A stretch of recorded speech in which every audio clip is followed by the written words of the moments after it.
Hi guys, जब सब कैसे हो? उम्मीद करता हूँ सब सही होंगे। अपने YouTube channel education by Tulsiram में आपका स्वागत करता हूँ। देखो, मैंने एग्जाम्पल मतलब 7 नंबर तक से क्वेश्चन बता दिए, तब नेक्स्ट सवाल में ले चलते हैं। नेक्स्ट सवाल में क्या कह रहा है? नेक्स्ट सवाल में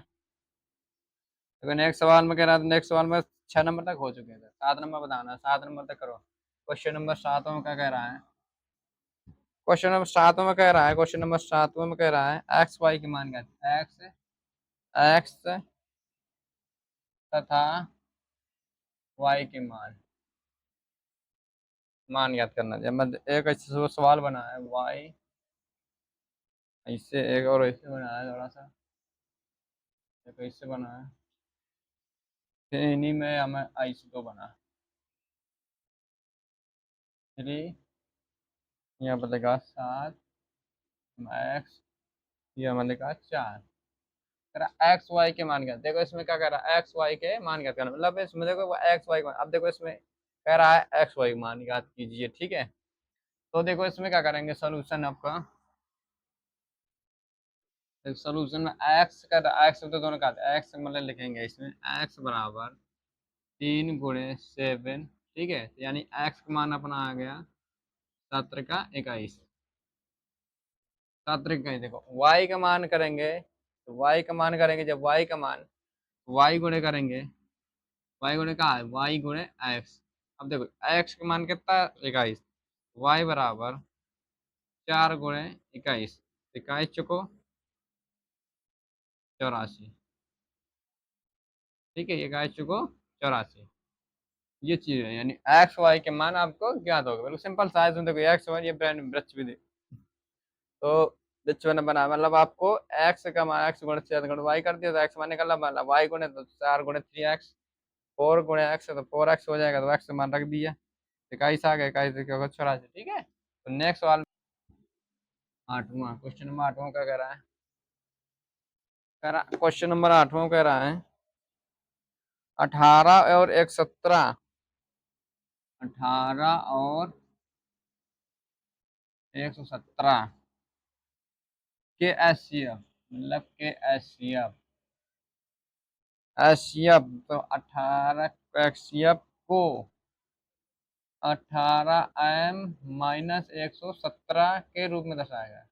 के रूप में दर्शाओगे, तो रूप में दर्शाना मतलब अब इसमें देखो कह रहा, फिर कह रहा 18 और, फिर कह रहा इसी में 18 और 18 और 117 के एलसीएम ज्ञात करना। एलसीएम भी ज्ञात करना, एलसीएम जिस चीज ज्ञात है एलसीएम भी ज्ञात करना, मतलब एलसीएम भी एलसीएम, ठीक है।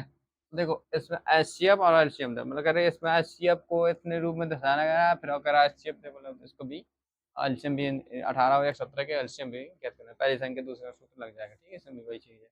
तो देखो पहले एचसीएफ ज्ञात कर लेते हैं। एचसीएफ कैसे निकालेंगे? तो 18 2 × 3 × 3, 3 तरह का ना नहीं 18। इसी तरह 117 कर लेंगे। देखो तो 117 का कारण करने नहीं आते तो कर लेते हैं। 117 करेंगे तो 3 × 9, 3 × 27, 3 × 3, 3 × 13, यानी इतना आ जाएगा। 3 × 3 × 3 × 3 × 13। देखो इसमें 13 लेगा। अब देखो इसमें एचसीएफ ज्ञात करना, जिसमें देखो जो चीज़ मिल जाए वो चीज़ उतार लेना, ठीक। तो एचसीएफ ज्ञात करने के लिए एचसीएफ कहता है तुम्हारा 9, यानी 3 × 3, 3 × 3, ठीक है। 3 × 3 आ गया। अब देखो 3 आ गया, तो अब करेंगे, तो इसमें देखो क्या करा, एचसीएफ आ गया। अब तो आपका एचसीएफ आ गया, तो अब क्या करेंगे, कह रहा एचसीएफ के एचसीएफ को ऐसे रूप में दिखाना है, तो यानी 9 आ गया। तो एचसीएफ बराबर 18m - 117। तो एचसीएफ कितना दिया? 9, 18m - 117। तो 18 के इसको तरफ कर देंगे, 117 + 9 बराबर 18। चाहे इस तरफ कर दो, 9 + 18 117 कर लो, कोई दिक्कत नहीं है। 18m, तो एम बराबर सिद्ध कर लेते हैं। एम बराबर इसको बटे में ले आएंगे, तो 117 प्लस कितना हो जाएगा, 9 7 26 पूरा जोड़ देते। तो कितना आ जाएगा 126 बटे में 18, 18 18 सत्ते 126, एम का मान 7 आ गया, यानी एम का मान आपका 7 आएगा। 18 सत्ते 126, ठीक है। अब देखो इसमें देख कह रहा एस पहली संख्या दूसरा एस एलसीएम कहते हैं, यहाँ पे कहा सूत्र लग जाएगा, बिल्कुल सेम टू सेम इसी तरह इस पे लगाया था अभी। अब जैसे लगाया नहीं था, मतलब इसमें पहली संख्या गुणे दूसरे संख्या पर लासा गुणे मासा बराबर इक्वल टू कर लेंगे सीधे। तो पहली संख्या गुणे दूसरी संख्या बराबर लासा एलसीएम एचसीएफ एचसीएफ, ठीक है। तो पहली संख्या कितनी 18, दूसरी संख्या 17, एलसीएम दिया तुम्हारा ज्ञात करना है इसमें। एचसीएफ आपका 9 आया था, अभी निकाल चुके हैं, ठीक है। ये चीज़ हो गया। तो आपका ये चीज़ आ गया, इसको बट्टे में कर लेते हैं। 18 एक 17 बटे में 9, 9 दूनी 18। तो एलसीएम एलसीएम बराबर हो जाएगा, जैसे बिंदु कर दो, चाहे लोकेस्ट चाहे सीधा सीधा लिख दो तो ठीक है, और चाहे बिंदु बिंदु लग दो तो ठीक है, ठीक है। तो 18 तो 117 गुणे 2, 7 दूनी 14 4, दो एक 2 एकम 2 एक 3, 2 एकम 2 234, एलसीएम आपका आया 234, ठीक है। ये आपका आंसर आ गया। 7 दूनी 14, 11 दूनी 22, 21, 7 दूनी 14 4, 2 एकम 2 एक 3, 2 एकम 2, ठीक है, ठीक है। ये आपका आंसर हो चुका है, यानी तो 8वां नंबर ये आप हो गया। तो उसी तरह नेक्स्ट सवाल ले 9 नंबर। 9 नंबर कह रहा है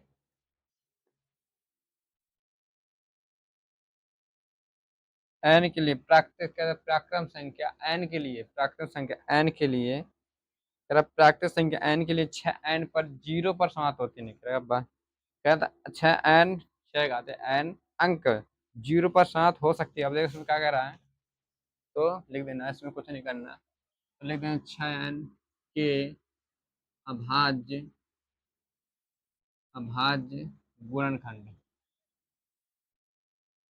गुणनखंड अगर 0 पर समाप्त हो सकता है। 6 एन का कहा था, 6 एन के 0 पर समाप्त होता है, समाप्त हो सकता है कि नहीं, 0 पर समाप्त हो सकता है कि नहीं, ये कह रहा है 0 पर समाप्त हो सकता है कि नहीं, कह रहा है 0 पर समाप्त हो सकता है कि नहीं। तो खंड यानी हो जाएगा 2 गुणे 3 एन। अब देखो इसमें हम लिख सकते हैं, इसमें तो 2 गुणे 3 तो 6, इसमें 0 पर समाप्त जैसे मतलब यहाँ पे हो जाता 5, यहाँ पे 5 है, 5 दूनी 10, यानी 0 पर समाप्त हो सकता था। तो यहाँ पे लिख देंगे आपका, तो यहाँ पे लिख देंगे, तो इसमें क्या करेंगे, मतलब ठीक है। चैन के आवाज वगैरह 0 पर समाप्त कर देखो, 3 दूनी 6, यहाँ 5 जैसे 5 यहाँ पे हो जाता 5 होता, 5 दूनी 10 हो जाता, तो 5 दूनी 0 पर समाप्त हो सकता था, ठीक है। तो मतलब 0 पर समाप्त नहीं हो सकता, इसमें कह रहा है या 0 पर समाप्त हो सकता है। तो यहाँ पे लिख दो अतः, लिख दो अतः ऐसी कोई संख्या संख्या नहीं है